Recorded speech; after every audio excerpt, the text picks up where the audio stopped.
డ్వాక్రా గ్రూపుల్లో రుణాలు 6 నెలల ముందు రెన్యువల్ చేయడం, గ్రూప్ సభ్యుల దగ్గర అక్రమంగా డబ్బులు వసూలు చేయడం గత వైసీపీలో జరిగాయి.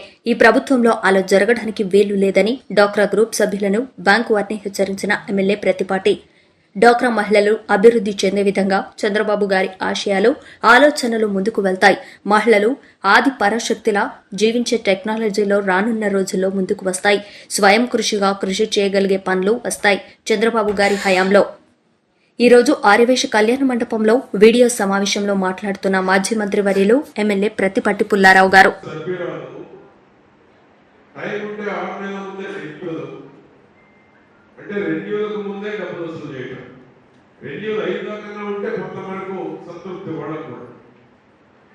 రెన్యూల్ టైం ఉండగా 6 నెలల ముందు 6,000 ఒక సభ్యురాల దగ్గర వసూలు చేస్తే డ్వాక్రా గ్రూప్ మొత్తం మీద ఎవరికి డబ్బులు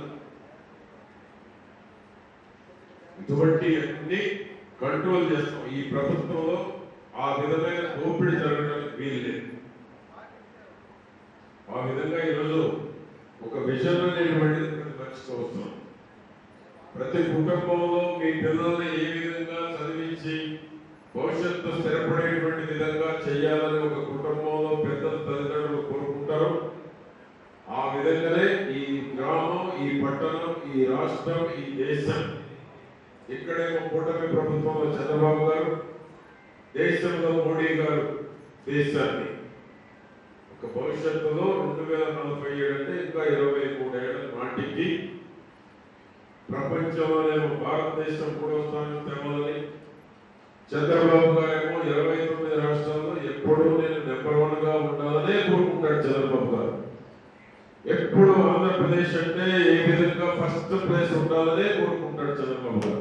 ఏ ముఖ్యమంత్రిని కోరుకోరండి. 5 ఏళ్లలో ఎంత దోచుకుందామని కోరుకుంటారు ముఖ్యమంత్రులు. కానీ చంద్రబాబు గారు 5 ఏళ్ళే కాదు, 40 ఏళ్ళకి ఈ దేశంలో నెంబర్ 1 స్థానంలో భారతదేశంలో ఉండాలి అని కోరుకునే ఏకైక ముఖ్యమంత్రి ఈ దేశంలో చంద్రబాబు గారు నేను గర్వంగా తెలియజేస్తున్నాను. ఆ విధంగా అటువంటి భవిష్యత్తు ప్రణాళికలు లేకపోతే, భవిష్యత్తు గురించి ఆలోచించకపోతే, వచ్చేటువంటి మీరు చదివించి కష్టపడేటువంటి పిల్లలకి ఒక మంచి భవిష్యత్తు ఉండాలి అంటే ముందు చూపు ఉన్నటువంటి నాయకుడు ఈ రాష్ట్రానికి, దేశానికి అవసరమనేటువంటిది మీరందరూ కూడా ఆలోచించి సహకరించమని చంద్రబాబు గారు కోరుకుంటున్నారు. అదే విషయం డాక్యుమెంట్ 100 రోజుల మంచి ప్రభుత్వం అనేటువంటిది మీలో ఒక అవేర్నెస్ తీసుకురావాలి.